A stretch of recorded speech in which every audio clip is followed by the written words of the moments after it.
qué depende el valor nutritivo de los alimentos? Los dos componentes más importantes a tener en cuenta cuando se elige un alimento en relación a los requerimientos de los animales.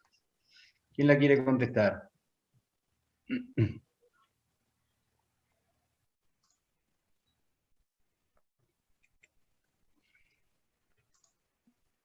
¿Nadie? ¿La hicieron?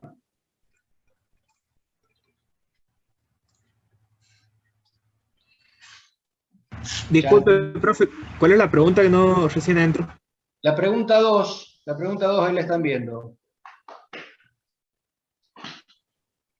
De acuerdo a la composición, ¿cuáles son los dos componentes más importantes que hay que tener en cuenta o que se toman en cuenta cuando uno elige un alimento en relación a los requerimientos de los animales? ¿La pudieron contestar? ¿Profe? No. Sí.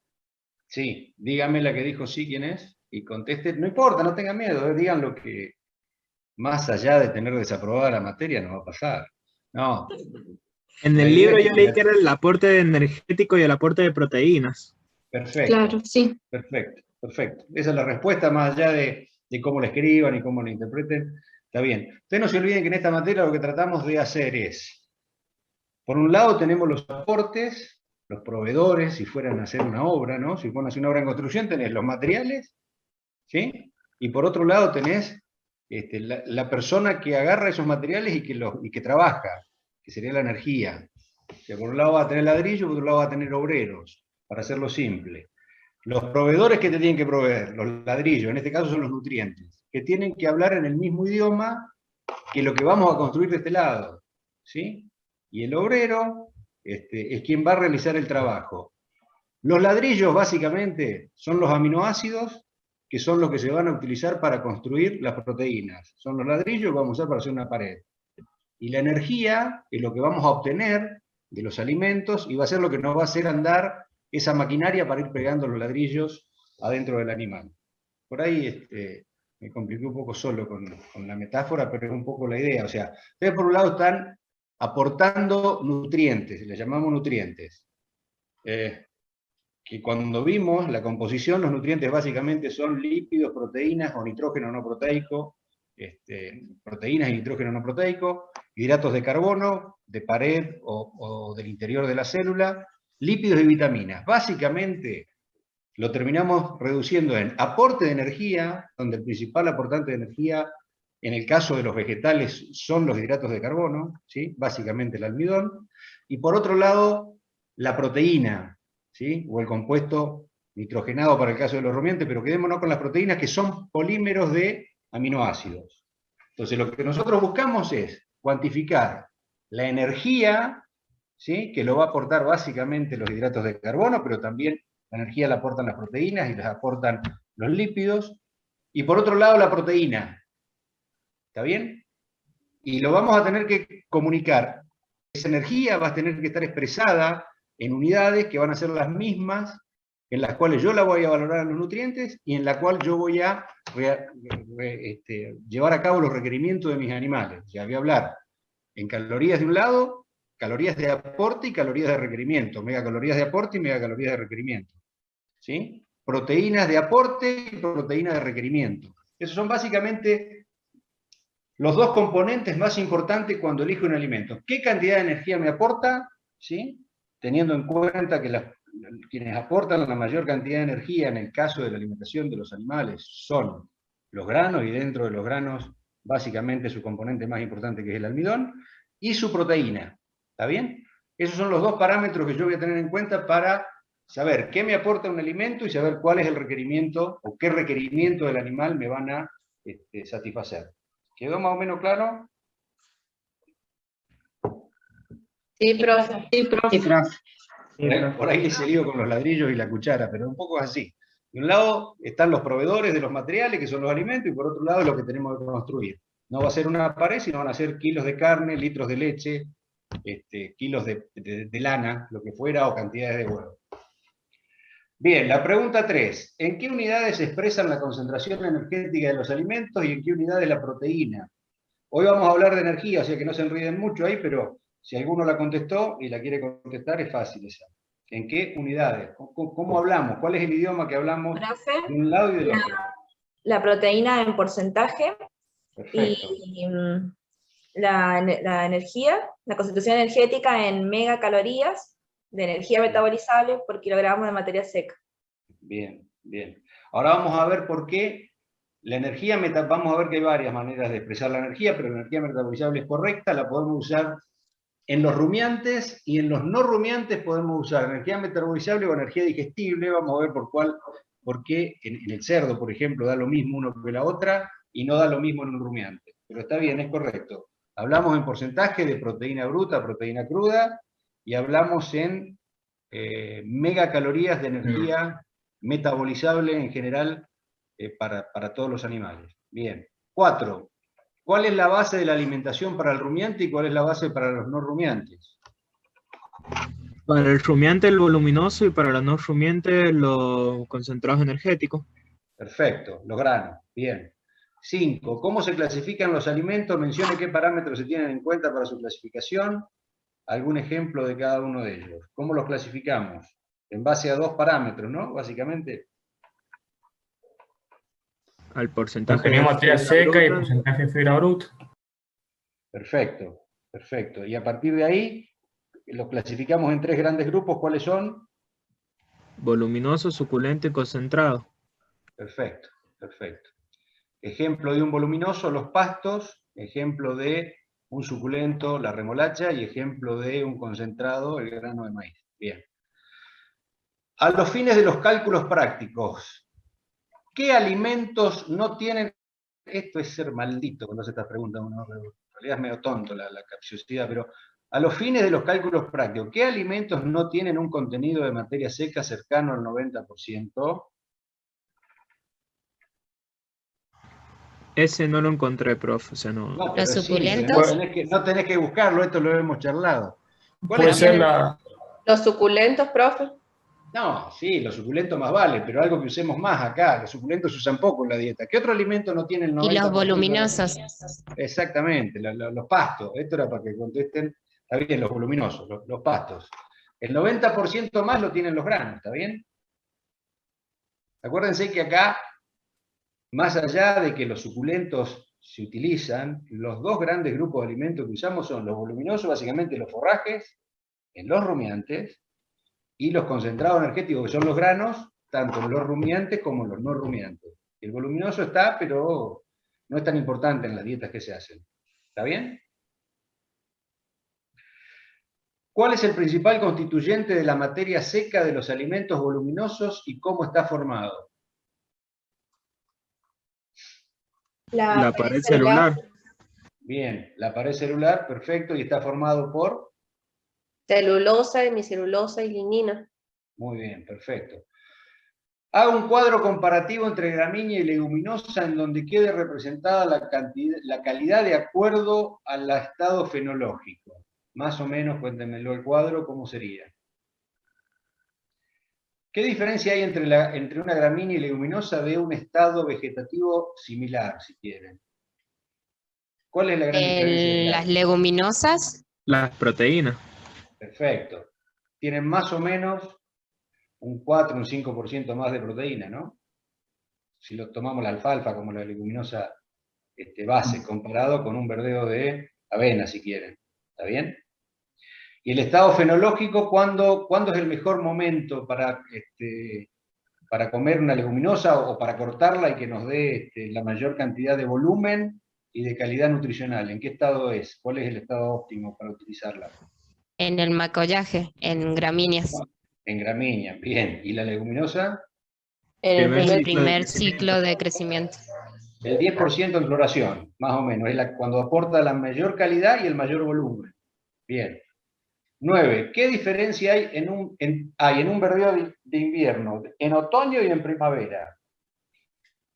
Básicamente, ¿qué diferencia tenemos en una pradera en otoño y en primavera? Está en uno de los cuadros, ahí lo tienen que haber visto.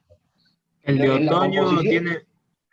Sí, el de otoño tiene menos carbohidratos solubles y más proteínas que el de primavera. Y las proteínas son más degradables. Perfecto, perfecto, perfecto. 10.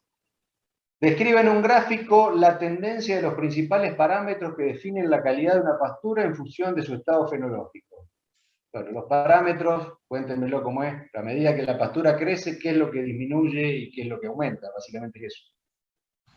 Cuando va creciendo se va aumentando o sea, el contenido de la pared celular, se va teniendo más lignina, más celulosa y hemicelulosa y se hace menos digestible. Perfecto, es menos digestible y menos valor nutritivo tiene, ¿no? Cae la cantidad de proteína, la cantidad de hidratos solubles. Bien. ¿Cómo debe ser un heno de buena calidad? Un fardo que nosotros vamos a comprar y suponemos que tiene, ¿qué características macroscópicas así visualmente tienen que tener?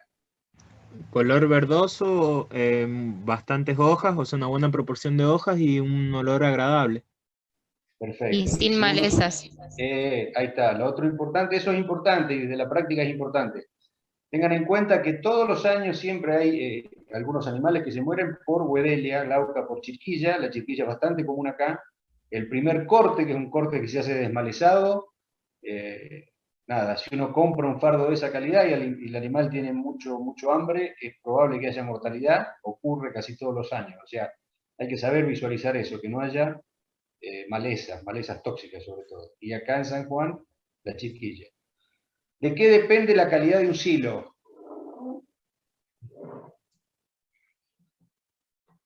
Depende de la correcta conservación, de que se produzca la fermentación ácido-láctica por las bacterias ácido-lácticas y de que no proliferen otros microorganismos indeseados.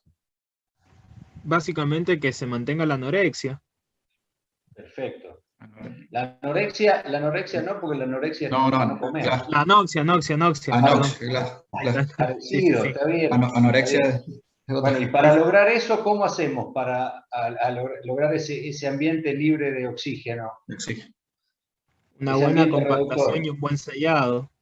Perfecto. Hay que picar en un tamaño determinado, hacer el silo rápido, compactarlo bien y sellarlo bien para que no vuelva a entrar aire, no entre oxígeno. Es un ambiente reductor, anaeróbico.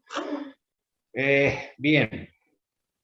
Un mismo forraje se puede conservar como fardo, como rollo, como enolaje o como silaje. O sea, lo podemos conservar como heno, ¿sí? El fardo y el rollo son henos.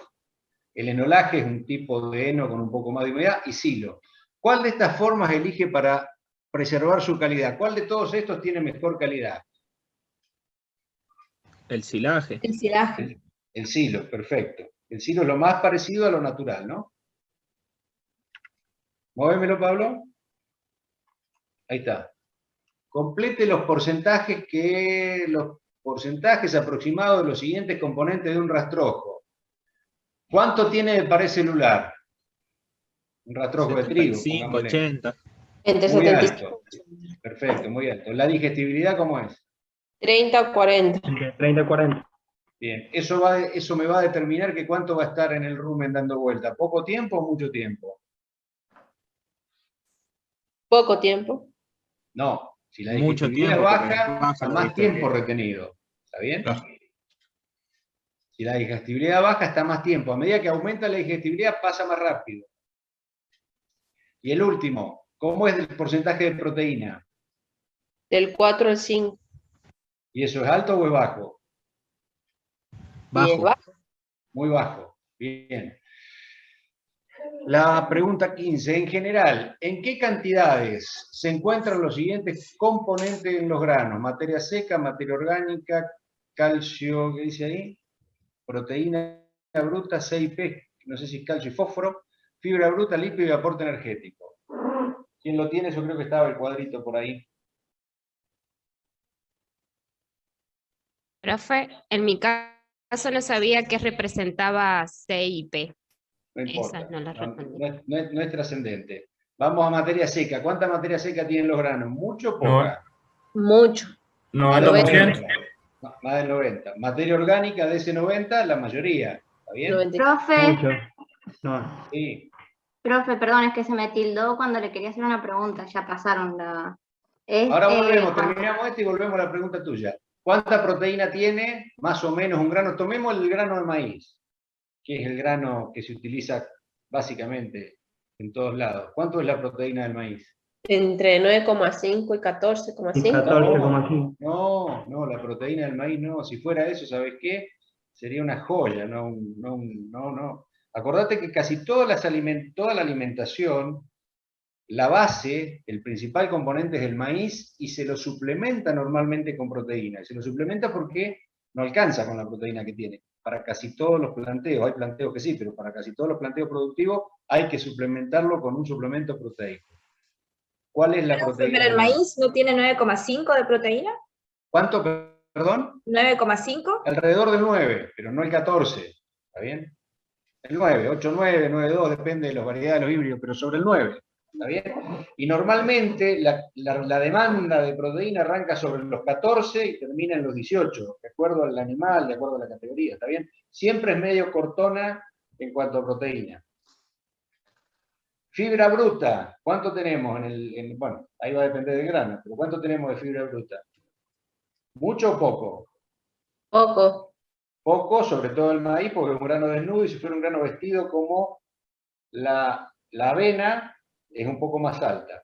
El aporte de lípidos, Poco, de 2 a 5%. poquito, está bien. ¿Y el aporte energético en megacalorías? También poco, de 2 a 3. No, pero eso no es poco, eso es bueno. El maíz está alrededor del 3,2 megacalorías por kilo de materia seca. La energía no es mala, es buena. Es suficiente casi, ¿está bien? Pero acá pregunta un grano en general y nos fuimos al maíz solo. Pero esa es la idea. La materia seca es alta, la materia orgánica es alta, la proteína es baja o media, la fibra es baja, los lípidos son bajos y el aporte energético, dependiendo del grano, está alrededor de 3 y pico. O 2 y pico. La pregunta que estaba haciendo la señora o señorita que se le cortó, ¿cuál es? Que ya la pasamos. Cuando había que elegir cuál preferíamos, si era el enolaje o el silaje o no me acuerdo el otro, Sí. Ya le digo porque me fui a las preguntas que estaba haciendo usted. Yo elegí el enolaje porque dice que presenta entre un 9 y 15% más de digestibilidad, tiene menos pérdida de hojas, y bueno, decía muchas características buenas, y en cambio, por ejemplo, lo que leía del silaje era que tenía como muchas transformaciones, sufría. No, está bien. Pero Claro, yo también lo vi así. el enolaje es mejor que el rollo y que el fardo, pero la calidad es mejor la del silo con respecto a los senos, ¿está bien? Y mejor de todo es el pasto ofrecido tal cual es, ¿está bien? Claro.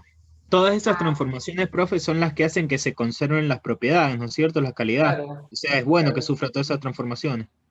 Claro, va adelantando procesos, básicamente. Pero el problema del silo es que tiene que estar muy bien hecho, que de hecho se hace bien, pero es más fácil tener errores haciendo un silo que haciendo un fardo, obviamente, ¿no? Claro, Fardo y además también solamente. decía que en el silaje, que en el enolaje, por ejemplo, lo podemos hacer aunque el clima sea inestable. Y yo me Claro. imagino que un silo, si se moja. Y la otra cosa es que el enolaje prácticamente en la Argentina no se usa. También es importante saberlo. ¿Está bien? No es común verlo. Vos vas a ver fardos que se usan más que nada para la alimentación de los caballos y una cuestión del tamaño, que son de 25 o 30 kilos, lo mueve una persona. El rollo se usa básicamente en los feedlots. Un rollo pesa unos 400 kilos, tenés que tener una maquinaria para moverlo. El enolaje pesa 50, 60, 100 kilos. No es común verlo acá en la Argentina. Te diría que prácticamente no se usa. El kilo se usa mucho, sobre todo en los planteos de tambo. ¿Está bien? ¿Seguimos?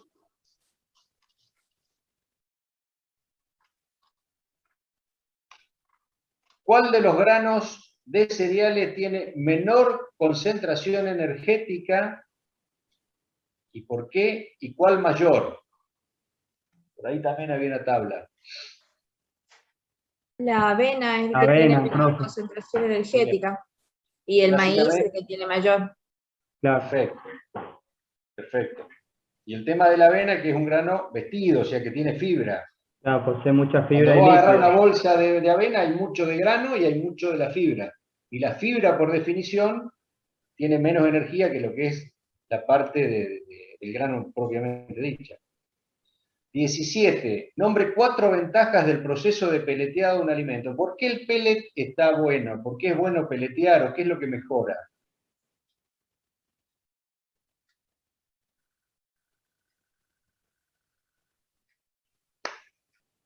Genera la digestibilidad de los nutrientes y de las Aumenta la grasas. digestibilidad, aumenta la digestibilidad de los nutrientes. Bien, una. ¿Qué más? Mejora la retribución económica y Claro. parámetros productivos debido a que hay una mejor eficiencia y disminuye el desperdicio del alimento. Además Eso va a es facilitar fundamental. su transporte. Es fundamental. No, dentro de las cosas, está todo bien lo que dijiste. Las dos cosas más importantes, lo que iba a decir recién, que es el transporte, o sea, desde el punto de vista de la gestión económica, obviamente que hacer un pellet tiene un costo, pero supongamos que está hecho el pellet, vos por unidad de transporte, por unidad de movimiento de un camión, llevas mucho más alimento si está compactado y peleteado que si no lo estuviera. Y la otra razón fundamental es que no permite que haya desperdicio y haya selección de los componentes de un pellet. Por ejemplo, yo creo que se los comenté ya, pero los suplementos proteicos que se dan en un feedlot, donde la base es el maíz, hay algo de fibra y hay que suplementar la proteína porque el 9% del maíz no alcanza, si es un suplemento proteico. Ese suplemento proteico básicamente es harina de soja, pero adentro de la harina de soja hay granitos de urea, que es nitrógeno no proteico y que aporta mucho nitrógeno para la producción de proteína microbiana, pero si esa urea no estuviera dentro del pellet, uno rompe el pellet, rompe ese pelletito, ese alimento balanceado, y va a ver que están los granitos de la urea, así como se la echan al parral. Si uno lo quiere hacer en forma casera, lo tiene que mezclar muy bien, no mucho más allá del 5%, porque es tóxica, pero incluso así, si queda en una punta o los animales la seleccionan, va a haber un animal que va a comer más de lo que debe y puede intoxicarse. Por eso en ese caso el peleteo es importantísimo. ¿Se entiende?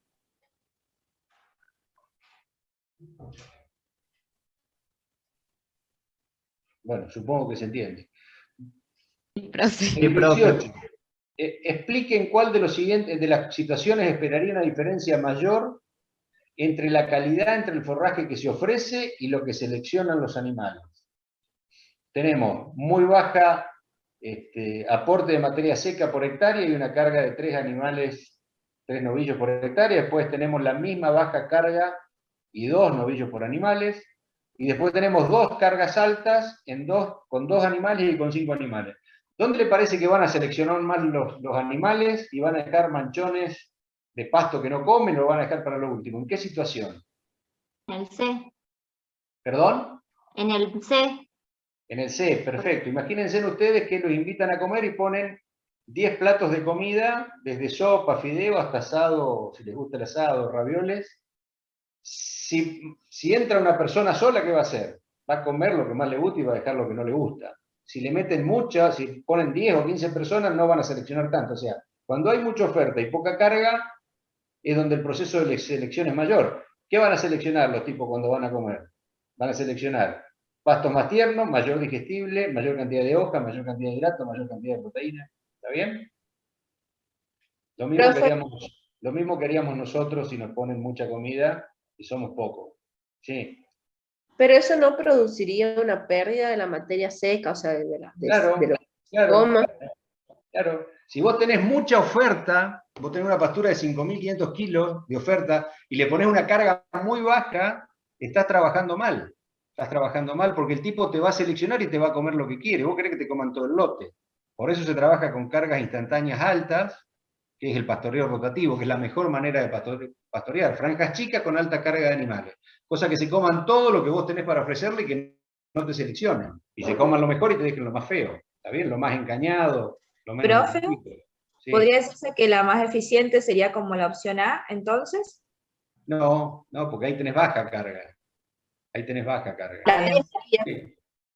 la Sí, mejor. a ver, como eficiente ponele, pero no sé si te está calzando. El planteo está dado para el primer razonamiento. Ahí no sé qué peso tienen los novillos y los 1.200 Claro, ahí kilos habría les que alcanza, sacar ¿no? unas Si cuentas. no les alcanza, se van a comer todo. Posiblemente sea más eficiente, pero no sé si está bien. No está planteado en ese sentido.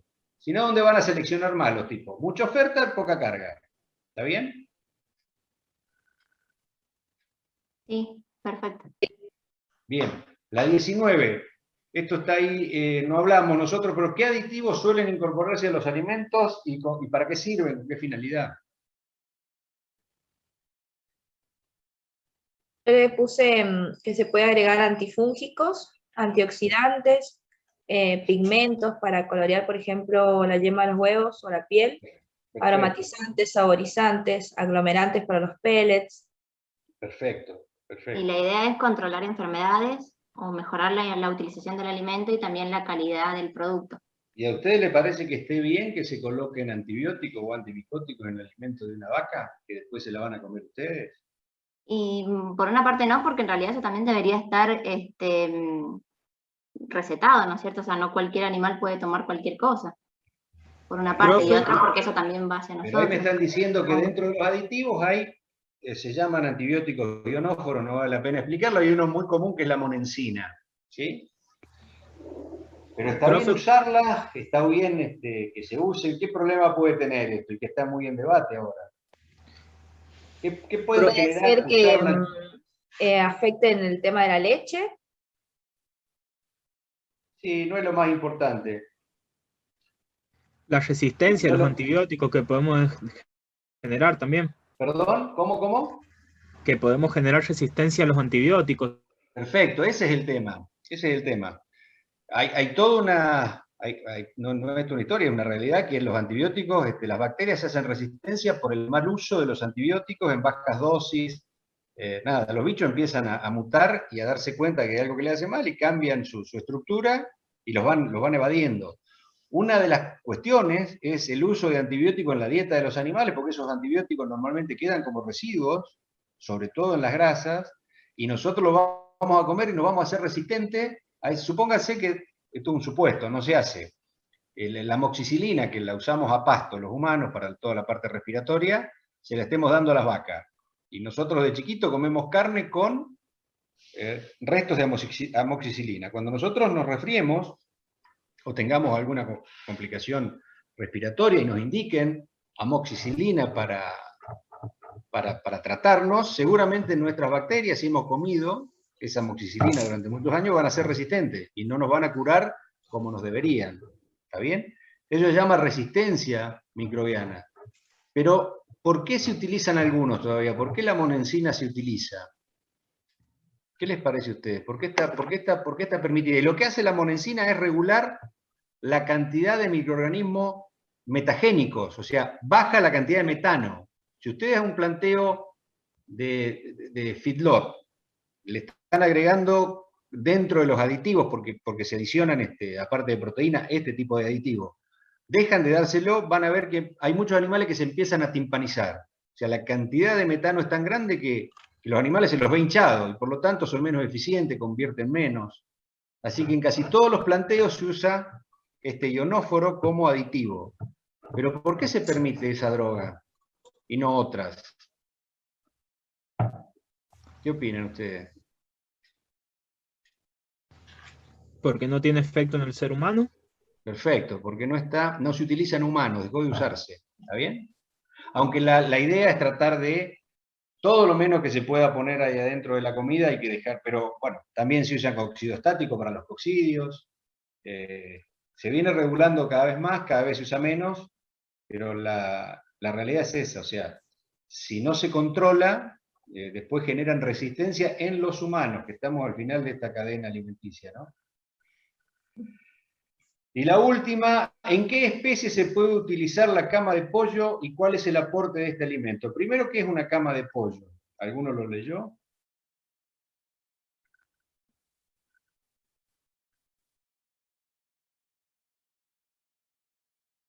Chan, chan, chan. ¿Qué es una cama? ¿La cama de ustedes para qué es? Para que duerman o para que estén. La cama del pollo, ¿qué les parece que es? Cama de pollo. Profe, es la mezcla que se utiliza donde se pone el material absorbente en el piso, Claro, donde están los pollos, ¿o no? Sí, es eso, es lo que se agrega a los galpones de pollo cuando el pollo se cría en el piso. Pollo de engorde, los que nos comemos. las gallinas, en este caso, que ponen huevos, están en jaulas, no están en piso, ¿está bien? ¿Se entiende la diferencia? Si las gallinas están en jaula y ponen los huevitos, los pollos de chiquititos se crían en el piso. Abajo se usa una cama, donde el animal, cuando se acuesta y escarba, cumple sus hábitos. Esa cama puede ser de distintos materiales. Puede ser viruta, ¿sí? Pero se usa mucho la cáscara de arroz o cáscara de girasol. Esa cáscara de arroz o cáscara de girasol, más la materia fecal de los pollos que tiene nitrógeno, se puede incorporar en algún porcentaje en la alimentación de qué animales. Fibra. De los rumiantes. ¿De los cerdos? No, de los rumiantes.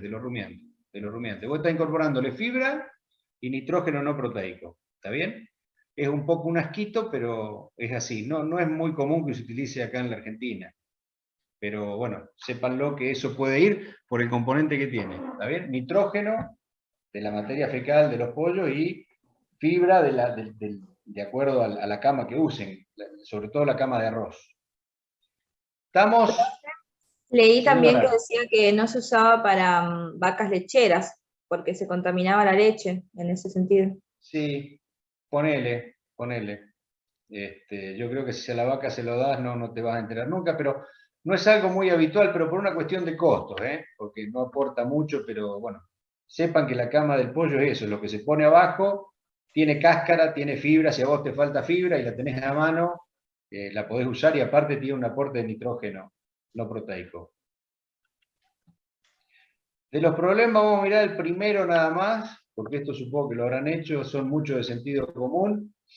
El 1, básicamente, ¿qué es lo que tienen que ver ahí? Les digo, lo miramos así. Ustedes te dicen que tienen, ¿cuántos fardos van a obtener de 25 kilos que tienen un 87% de materia seca en un lote de tantos metros cuadrados, si el muestreo da 1000 gramos de materia verde por metro cuadrado, con un 28,7% de materia seca?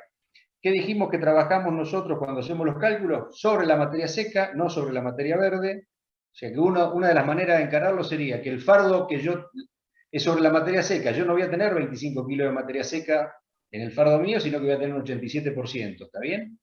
Y los 1000 gramos esos no van a ser 1000 gramos, sino que van a ser el 28,7%. Una vez que tenemos las dos materias secas, sacamos cuántos fardos tenemos. ¿Está más o menos la idea? No sé si lo hicieron así. Profe, sí. En mi caso yo no he seguido el mismo método, pero he dado con los mismos resultados. Está bien, por eso sí hay maneras de buscar. ¿Les da cuánto? 300 y algo daba, ¿no? 312 fardos me da. Perfecto.